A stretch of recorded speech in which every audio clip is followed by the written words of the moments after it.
Hi friends, ఈ వీడియోలో 2018లో release అయిన లవర్ ఇన్ ద యాటిక్ అనే ఒక రొమాంటిక్ థ్రిల్లర్ మూవీని ఎక్స్ప్లెయిన్ చేయబోతున్నాను. ట్రూ స్టోరీని బేస్ చేసుకుని ఈ మూవీ తీయబడింది. ఒక హ్యాండ్సమ్ అబ్బాయిని 9 ఏళ్ల పాటు వాళ్ళ ఇంటి అటక మీదే ఉంచుకున్న ఒక పెళ్ళైన అమ్మాయి. బట్ సడన్ గా ఈ విషయం చుట్టుపక్కల వాళ్ళందరికీ తెలిసిపోయేసరికి చివరికి తన హస్బెండ్ ని ఇంకా ఈ సొసైటీని తను ఎలా మోసం చేసుకుంటూ వచ్చింది అనేదే ఈ movie story.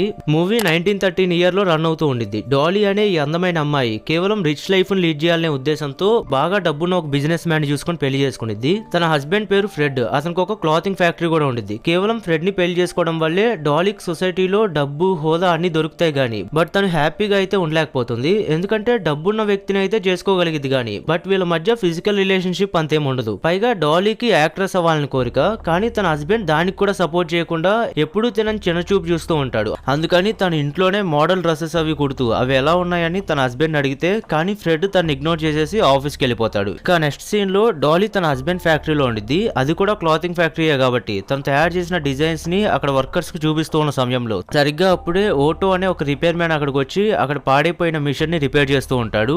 Dolly first time ఓటోని చూడగానే అట్రాక్ట్ అయ్యి ఇంకా అతను ఒక రైటర్ కూడా అవడం వల్ల ఈ 17 ఏళ్ల ఓటో అనే ఈ కుర్రాడు మంచి మంచి రొమాంటిక్ స్టోరీస్ అవి రాస్తూ ఉంటాడు. ఇప్పటికే అవి ఎన్నో మ్యాగజైన్స్ లో పబ్లిష్ అయ్యాయి కూడా. అతను స్టోరీస్ చదివిన డాలీ ఆ స్టోరీస్ ని లైక్ చేస్తుంది. అంతేకాకుండా తను ఓటోని కూడా లైక్ చేస్తుంది. ఇక్కడ సీన్ కట్ చేస్తే డాలీ తన హస్బెండ్ కోసం బ్రేక్ఫాస్ట్ రెడీ చేస్తుంది. కానీ ఫ్రెడ్ కి చాలా ఏళ్ల తర్వాత కోరికలు పుట్టి డాలీని సెడ్యూస్ చేస్తూ ఉంటాడు. అయితే డాలీ కూడా టెంప్ట్ అయ్యే లోపే అతనికి ఫ్లైట్ లేట్ అయిపోతుందని చెప్పి సో ఇదే మూడ్ ని వీక్ అంతా కంటిన్యూ చేయి, నేను తిరిగి వచ్చాక నేను సాటిస్ఫై చేస్తా అంటాడు. అప్పుడు డాలీ సరదాగా నన్ను ఎక్కడికైనా బయటికి తీసుకెళ్తానంటేనే నేను ఈ మూడ్ ని కంటిన్యూ చేస్తాను అనడంతో విచిత్రంగా అప్పుడు ఫ్రెడ్ కోపం వచ్చి నీ తొక్కలో ముడితో నాకేం పని లేదులే అని చెప్పి తిట్టేసి వెళ్ళిపోతాడు. ఇలాగే గంటకు ఒక రకంగా బిహేవ్ చేస్తూ డాలీకి అసలు అర్థం కాదు. దాంతో ఇంకా తనకి ఇదంతా విసుకొచ్చేసి తన హస్బెండ్ తో చాలా బోర్ ఫీల్ అవుతూ ఉంటుంది. డాలీ కొత్త లైఫ్ ను కోరుకోవడం మొదలు పెడుతుంది. అందుకే తన ఇంట్లో ఉన్న మిషన్ ని కావాలనే నైఫ్ తో డ్యామేజ్ చేసి తన హస్బెండ్ తో మన ఇంట్లో ఉన్న మిషన్ పాడైపోయిందని చెప్తుంది. నేను ఫ్రెడ్ జూనియర్ కోసం డ్రెస్ కుట్టేటప్పుడే అది రిపేర్ అవ్వాలా అని చెప్పడంతో అప్పుడు అది విని ఫ్రెడ్ షాక్ అవుతాడు. తన వైఫ్ ప్రెగ్నెంట్ అయిందని తెలిసి సర్ప్రైజ్ అయ్యి వెంటనే అది రిపేర్ చేసి అతన్ని పిలిపిస్తానులే అంటాడు. కానీ ఇక్కడ ఫ్రెడ్ కి తెలియంది ఏంటంటే తన వైఫ్ కావాలనే అబద్ధం చెప్పి ఆ హ్యాండ్సమ్ రిపేర్ మ్యాన్ ఇంటికి పిలిపించుకోవడం కోసమే తన ఈ నాటకం ఆడుతుంది. ఇంకా తర్వాత రోజు తను అనుకున్నట్టుగానే ఓటో ఆ మిషన్ ని రిపేర్ చేయడానికి అక్కడికి వస్తాడు. అలా ఆ రోజు వాళ్ళ ఇంటికి వెళ్ళడం అనేది ఓటో లైఫ్ ని కూడా కంప్లీట్ గా మార్చేస్తుంది. వెళ్లి డోర్ కొట్టగానే తను చాలా బ్యూటిఫుల్ డ్రెస్ వేసుకుని వచ్చి డోర్ తీస్తుంది. తనను చూసి ఓటో ఇంప్రెస్ అయిపోతాడు. కొద్దిసేపు అలానే స్టన్ అయిపోయి చూస్తూ ఉన్న తర్వాత ఇంకా అతన్ని లోపలికి ఇన్వైట్ చేస్తుంది. లివింగ్ రూమ్ లో ఉన్న ఆ మిషన్ దగ్గరికి తీసుకెళ్లి ఇదే నువ్వు బాగు చేయాల్సిందని చెప్తుంది. అయితే అక్కడ నైఫ్ ని చూడగానే ఓటోకి తను కావాలనే ఈ మిషన్ ని డ్యామేజ్ చేసిందని అర్థమైపోతుంది. కానీ ఆ మిషన్ ని ఫిక్స్ చేశాక ఓకే ఇంక ఇది పనిచేస్తుంది మేడం అని చెప్తాడు. అప్పుడు తను నీ హ్యాండ్స్ లో ఏదో మ్యాజిక్ ఉన్నట్టుంది, అందుకే అంత తొందరగా రిపేర్ చేయగలిగావని చెప్పి తన కాళ్ళని ఓటో పై నుంచి అదే చేత్తో నా కాళ్ళకు కూడా మసాజ్ చేయమని అంటుంది. అలా కొద్దిసేపు రబ్ చేసిన తర్వాత మెల్లిగా థింగ్స్ హీట్ అవుతూ తను ఇంకో స్టెప్ ముందుకు వేసిద్ది. అదేంటి నీకు చెమటలు పడుతున్నాయి, పర్లేదు డ్రెస్ ఇప్పేసుకో గాలాడిద్ది అంటుంది. ఓటో కూడా ఇంకొక మాట కూడా మాట్లాడకుండా లేచి వెంటనే బట్టలను ఇప్పేస్తాడు.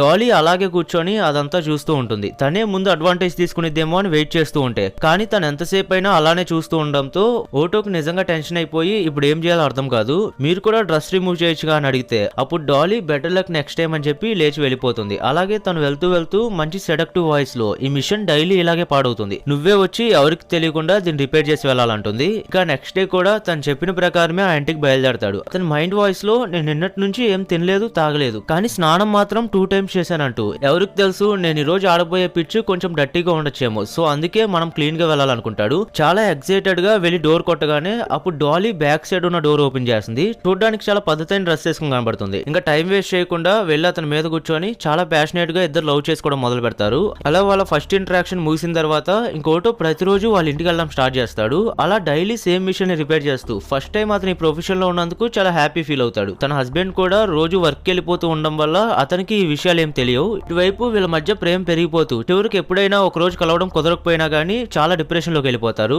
ఇలా డైలీ తనకి ఎడిక్ట్ అయిపోతూ ఉన్న విషయాన్ని గమనించి ఇలా మ్యారేజ్ అయిన అమ్మాయితో డైలీ కలవడం అంటే నాకంత కంఫర్టబుల్ గా లేదని చెప్తాడు. పోనీ డైవర్స్ తీసుకోవచ్చు కదా, అప్పుడు ఇంకా ఏ భయము లేకుండా మన ఇద్దరం కలిసి న్యూ లైఫ్ ని స్టార్ట్ చేయొచ్చు కదా అని అంటే కానీ డాలీకి మాత్రం తన రిచ్ లైఫ్ కి బాగా అలవాటు పడిపోయి అదే ఇప్పుడు వీడు తెలిపోతే ఈ డబ్బు ఇంకా పరపతిని మిస్ అయిపోతుంది కాబట్టి సో నా హస్బెండ్ తో విడిపోవడం అంటే అది ఇప్పుడు అయ్యే పని కాదులే అని బదులుగా నువ్వు నన్ను సుఖపెట్టడం మీదే ఎక్కువ ఫోకస్ చేయని చెప్తుంది. అలా కొన్ని సెషన్ల తర్వాత ఒక రోజు తన హస్బెండ్ బాగా తాగేసి ఇంటికి వస్తాడు. బిగ్గర్ గా పాట పాడుతూ వన్స్ ఆ బెడ్రూమ్ లోకి ఎంటర్ అవగానే డాలీ పగలంతా అలసిపోయి నిద్రపోతూ ఉంటుంది. కానీ ఫ్రెడ్ మాత్రం చాలా హ్యాపీగా డాన్స్ చేసుకుంటూ వచ్చి అలా బెడ్ మీద ఉన్న తన వైఫ్ ని కిందకు లాగేసి మరీ బలవంతం చేస్తాడు. అలా తన నిద్రలేపి ఎప్పుడో 1 వీక్ బ్యాక్ ఆగిపోయిన మ్యాటర్ ని ఇప్పుడు ఫినిష్ చేసుకుంటాడు. కానీ డాలీ మాత్రం అంతేం హ్యాపీ ఫీల్ అవ్వదు. ఎందుకంటే తనకు తన హస్బెండ్ పైన ప్రేమ పోయి ఇప్పుడు కేవలం ఆ రిపేర్ మ్యాన్ ని మాత్రమే ఊహించుకుంటూ ఉండిద్ది. ఇక నెక్స్ట్ డే ఓటో ఇంటికి రాగానే ప్రతి మగాడు కోరుకునే లైఫ్ ని డాలీ అతనికి అయితే ఇచ్చేస్తుంది. ఏంటంటే అతను డైరెక్ట్ గా ఆ ఇంటి అటక మీదకి తీసుకెళ్లిపోయి అక్కడ తను అరేంజ్ చేసిన రూమ్ చూపించి నేను ప్రతి నిమిషం మిస్ అవుతున్నాను, అందుకే ఇంకెక్కడే ఉండిపోమని అడుగుతుంది. ముందల ఓటోకేం అర్థం కాదు, డాలీ మనం ఇక్కడ కలుసుకోవడమే సేఫ్ అని చెప్పి ఇక్కడైతే నువ్వు కూడా ఏ టెన్షన్స్ లేకుండా హ్యాపీగా నీ కథలు రాసుకోవచ్చు, అలాగే నాకు సీక్రెట్ లవర్ గా కూడా ఉండొచ్చు అని అంటుంది. కానీ ఓటో మాత్రం మనం ఇక్కడ కలుసుకున్నాం కానీ నేనెందుకు ఇక్కడే ఉండిపోవడం అని అడుగుతాడు. అప్పుడు డాలీ లేదు నువ్వు ఇక్కడే ఉండాలని చెప్పి ఆల్రెడీ పక్కన నైబర్స్ నువ్వు వచ్చి వెళ్తూ ఉండడం గమనించి అతను ఎవరని అడుగుతున్నారు. అదే నువ్వు గనక ఇక్కడే ఉండిపోతే ఇంక మన మీద ఎవరికి డౌట్ రాదని, అలాగే మనకి ఎప్పుడు కావాలంటే అప్పుడు కలుసుకోవచ్చు అని చెప్తుంది. అయినా నువ్వు అసలు బయటికి వెళ్ళాల్సిన పనేముంది, నీ అవసరాలన్నీ తీర్చడానికి నేనున్నాను, సో నువ్వు ఎంచగ్గా కథలు రాసుకుంటూ నాతో ఎంజాయ్ చేయి, మిగతాదంతా నేను చూసుకుంటా అంటుంది. అయినా గానీ ఓటో ఆలోచిస్తూ ఉండడంతో అప్పుడు డాలీ తన డ్రెస్ తీసేయంగానే అతను కూడా ఇంక ఓవర్ థింకింగ్ చేయడం ఆపేసి వెంటనే అక్కడ ఉండడానికి ఒప్పేసుకుంటాడు. ఫైనల్ గా అక్కడ వాళ్ళిద్దరూ బోనీ చేశాక సరే నువ్వు ఇక్కడ ఉండడానికి కొన్ని రూల్స్ ఫాలో అవ్వాలని, అవేంటంటే నైట్ టైం అసలు సౌండ్ చేయకూడదు, అలాగే ఆ కిటికీలోంచి ఎప్పుడు బయటికి చూడకూడదు, ఎందుకంటే ఈ ప్రపంచం దృష్టిలో ఇంక నువ్వు ఉన్నా లేనట్టే అని క్లారిటీ ఇస్తుంది. ఆ నైట్ అవ్వగానే కింద ఫ్రెడ్ తన వైఫ్ తో ఇంటిమేట్ అవుతూ ఉంటాడు. డాలీ కూడా ఈసారి ఫేస్ హ్యాపీగా పెడుతూ దాన్ని ఎంజాయ్ చేస్తున్నట్టు నటిస్తుంది. ఒక పక్క ఓటోకి కింద వీళ్ళు చేసే శబ్దాలన్నీ వినపడుతూ ఉండేసరికి చాలా చిరాకు వచ్చేస్తూ ఉంటుంది. అయినా గానీ అతను అదేం పట్టించుకోకుండా ఓన్లీ తన కథలు రాయడం మీద కాన్సన్ట్రేషన్ పెడతాడు. ఒక రోజు డాలీ కేక్ పట్టుకుని పైకి వచ్చి ఓటో 21st బర్త్డేని సెలబ్రేట్ చేస్తుంది. అసలు అయితే అతనికి 17 ఏళ్ల వయసు ఉన్నప్పుడు తెచ్చి ఆటకు పైన పెట్టుకుంటుంది. ఇప్పుడు అతనికి 21 సంవత్సరాలు వచ్చేసాయి. అంటే దాదాపు 4 ఏళ్ల పాటు ఫ్యామిలీతో గానీ సొసైటీతో గానీ ఎటువంటి కాంటాక్ట్ లేకుండా కేవలం ఆ అటక పైన కథలు రాసుకుంటూ డాలీ కింద ఒక సెక్స్ లేవ్ లాగా బతికేశాడు అనమాట. సో ఇంకిద్దరు కలిసి ఆ క్యాండిల్స్ ఊదాక తర్వాత అతనికి ఒక ఎన్వలప్ చూపించి ఇప్పుడు దాకా అతను రాసిన స్టోరీస్ అన్ని పబ్లిష్ అయ్యాయని చెప్తుంది. అది తెలియగానే ఓటో కూడా చాలా హ్యాపీ ఫీల్ అవుతాడు. ఇంకా వాళ్ళ సిచ్యువేషన్ సెలబ్రేట్ చేసుకోవడానికి ఆ రోజు నైట్ ఓటోని తీసుకుని ఒక పబ్ కి వెళ్తుంది. చాలా ఏళ్ల తర్వాత అతను ఇదే ఫస్ట్ టైం బయటికి రావడం, అందుకని అతనికి అంతా కొత్తగా కనిపిస్తూ ఉంటుంది. డాలీ ఏమో అక్కడ డాన్స్ చేస్తూ ఎంజాయ్ చేస్తూ ఉంటే ఓటో మాత్రం వాళ్ళ అందరి ముందర డాన్స్ వేయడానికి చాలా ఎంబారసింగ్ గా ఫీల్ అవుతాడు. ఎందుకో వాళ్ళందరూ అతని వైపే చూస్తున్నట్టు అనిపిస్తూ ఒక్కసారిగా బాగా పానిక్ అయిపోతూ ఉంటాడు. దీంతో ఇంకప్పుడు డాలీకి అర్థమైపోతుంది వీడి ఇంకా జనాల్లో ఉండలేడు, వీడికి ఇంకా మనమే దిక్కని చెప్పి ఇంటికి వెళ్ళంగానే మళ్ళీ తిరిగి అదే అటకపైకి దాంకుంటాడు. ఇక్కడ సీన్ కట్ చేస్తే మనకు ఆ హస్బెండ్ అండ్ వైఫ్ ఇద్దరు రెస్టారెంట్ లో డిన్నర్ చేస్తూ కనిపిస్తారు. అక్కడ ఫ్రెడ్ తినే పని మీద ఉంటే డాలీకి కళ్ళు ఖాళీగా ఉండలేక ఆ పక్క టేబుల్ దగ్గర ఉన్న హ్యాండ్సమ్ అబ్బాయిని అదే పనిగా చూస్తూ ఉంటుంది. అయితే అది ఫ్రెడ్ చూసేయడంతో నువ్వు నన్ను మాత్రమే అలా చూడాలంటాడు. తను క్యాజువల్ గా రెస్టారెంట్ అంతా చూస్తున్నా అని చెప్పినా గానీ ఫ్రెడ్ కి మాత్రం తన అబద్ధం చెప్తుందని తెలుసు కాబట్టి ఇలా అయితే నువ్వు ఎప్పటికీ లాస్ ఏంజలస్ వెళ్ళలేవు, అలాగే యాక్ట్రెస్ కూడా అవ్వలేవు అంటాడు. అప్పుడు డాలీకి కూడా కోపం వచ్చి ఫిజికల్ రిలేషన్షిప్ లో నువ్వు ఒక జీరో అని చెప్పి తిట్టేసి వెళ్ళిపోతుంది. ఇంకా వీళ్ళు ఇంటికి వచ్చాక కూడా ఆ గొడవ కంటిన్యూ అవుతూ ఒకరిపై ఒకళ్ళు గట్టిగా అరుచుకుంటూ ఉంటారు. ఇంకా తను ఏ విధంగా అరుస్తుందంటే తన భర్త తను ఏదో చేసేస్తున్నాడు, చంపేస్తున్నాడు అన్నంత రేంజ్ లో అరుస్తుంది. దాంతో ఆ కేకలన్నీ పైన అటక మీద ఉన్న హీరోకి వినపడేసరికి బహుశా డాలీ ప్రమాదంలో ఉందేమో అనుకుని వెంటనే గన్ తీసుకుని కిందకి పరిగెడతాడు. కింద ఫ్రెడ్ తన వైఫ్ కి బుద్ధి చెప్తూ ఉంటే ఓటో సమయానికి మెట్లు దిగొచ్చి మర్యాదగా తను వదిలేమని బెదిరిస్తాడు. ఇంకా తన చేతిలో గన్ కూడా ఉండేసరికి ఫ్రెడ్ భయపడిపోయి తను వదిలేస్తాడు. యాక్చువల్ గా ఆ గన్ ని అక్కడ పెట్టిందే డాలీ అనమాట. తను కావాలనే తన హస్బెండ్ ని రెచ్చగొట్టి ఓటో చేతే ఫ్రెడ్ ని చంపించేలా ఇదంతా ప్లాన్ చేస్తుంది. అయితే అనుకున్నట్టుగానే ఓటో కిందకి దిగి వచ్చేసరికి ఫ్రెడ్ ఎవర్రా నువ్వు అని అడిగితే నేను డాలీ సీక్రెట్ లవర్ అని చెప్తాడు. నువ్వు డైలీ డ్యూటీకి వెళ్ళిపోయిన తర్వాత మేమిద్దరం బాగా ఎంజాయ్ చేసేవాళ్ళమని, ఇంకా నేను 6 years గా అటక మీదే ఉన్నా అని కూడా చెప్పేస్తాడు. అదంతా విన్న ఫ్రెడ్ కి కోపం వచ్చి వెళ్ళి అతనితో ఫైట్ చేస్తూ ఉంటే అప్పుడు అనుకోకుండా ఆ గన్ ఫైర్ అయి ఫ్రెడ్ అక్కడికక్కడే చనిపోతాడు. దాంతో ఇంకోటో వెంటనే ఒక ఉపాయం ఆలోచించి దీన్ని ఒక దొంగతనం లాగా చిత్రీకరిద్దాం అనుకుని డాలీ చంప మీద ఒకటి బీగుతాడు. తన మెడలో ఉన్న నెక్లెస్ ని తీసుకొని తన ఒక రూమ్ లో లాక్ చేసేసి కరెక్ట్గా 10 కౌంట్ చేయడం అయిపోగానే గట్టిగా అరు. చివరికి పోలీసులు వచ్చేదాకా కూడా నువ్వు అరవడం ఆపొద్దని చెప్తాడు. ఇవన్నీ మనోడు క్రైమ్ స్టోరీస్ రాయడం వల్ల వచ్చిన తెలివితేటలు అనమాట. తర్వాత పోలీసులు వచ్చి డోర్ ఓపెన్ చేసి చూస్తే డాలీ రూమ్ లోంచి బయటకు వస్తుంది.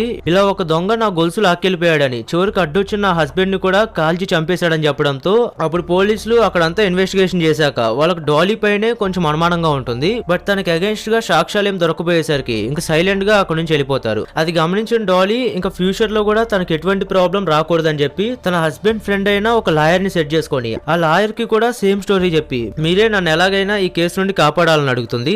అందుకోసం ఆ లాయర్ ని కూడా ప్రేమిస్తున్నట్టు నటిస్తూ చివరికి అతనితో కూడా ఇంటిమేట్ అవుతుంది. అయితే అదంతా ఓటో చూసేయడంతో సౌండ్ చేయకుండా ఇక్కడ నుండి వెళ్ళిపోమని సైకిల్ చేస్తుంది.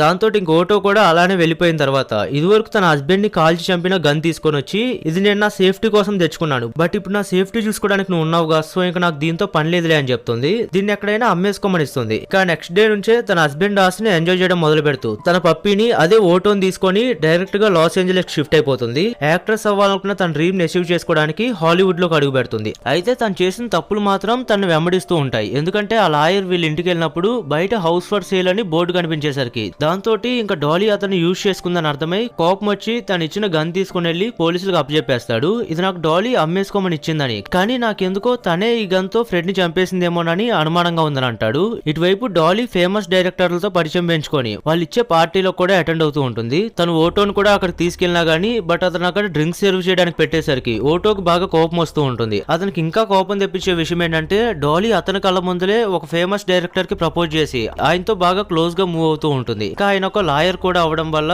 మనకు అన్ని విధాలా పనికొస్తారులే అనుకుంటుంది. అయితే ఒక రోజు తనకు పోలీసులు కాల్ చేసి మాకు మీరు పడేయమని ఇచ్చిన గన్ ఇప్పుడు మా దగ్గరే ఉందని మర్యాదగా వచ్చి మా ఇంట్రాగేషన్ కోఆపరేట్ చేస్తే బాగుండిద్దని చెప్తారు. అది తెలిసి ఓటో కంగారు అయిపోతూ వీళ్ళు చేసిన హత్య ఎక్కడ బయట పడిపోద్దేమోనని భయపడిపోతూ ఉంటే అప్పుడు డాలీ అతన్ని కూల్ చేస్తూ అసలు పోలీసులకి నువ్వు ఒకడు ఉన్నట్టు కూడా తెలియదు, సో నువ్వు ఈ ప్రపంచానికి తెలియనంత వరకు మనం దొరికే ఛాన్సే లేదులే అని అంటుంది. ఇంకా తర్వాత ఒక రోజు ఆ డైరెక్టర్ కూడా తనకి రింగ్ ఇచ్చి ప్రపోజ్ చేసి వీళ్ళిద్దరూ అలా ఇంటిమేట్ అవుతూ ఉన్నప్పుడు అయితే ఓటోకి ఇంక ఇదంతా చూసి విసుకొచ్చేస్తూ ఉంటుంది. డాలీ ఇంకా తను ఫుల్ గా వాడేసుకుందని అర్థమై దాంతో ఒక నైఫ్ పట్టుకొని కిందకు వచ్చి చాలా కోపంగా వాళ్ళిద్దరు నాపమని అరుస్తాడు. అప్పుడు ఆ డైరెక్టర్ నువ్వు అసలు ఎవరని అడిగితే దానికి ఓటో సమాధానం చెప్పే లోపే డాలీ మధ్యలో ఇన్వాల్వ్ అయ్యి మా పిన్ని కొడుకులే అని చెప్పి కవర్ చేయడానికి ట్రై చేస్తుంది. అప్పుడు ఓటో మళ్ళీ తన బుద్ధి చూపిస్తున్నందుకు చంప మీద కొట్టి ఆ డైరెక్టర్ ని బలవంతంగా అక్కడ కూర్చోబెడతాడు. నేను ఆల్రెడీ మనుషులతో మాట్లాడి 9 సంవత్సరాలు అయిపోయింది, ఇప్పుడు నేను మాట్లాడతా నువ్వు వినని చెప్పి నేను డాలీకి సీక్రెట్ లవర్ నని ఆల్మోస్ట్ 9 ఇయర్స్ నుంచి తనను ఒక సెక్స్ స్లేవ్ లాగా వాడుకుందని చెప్తాడు.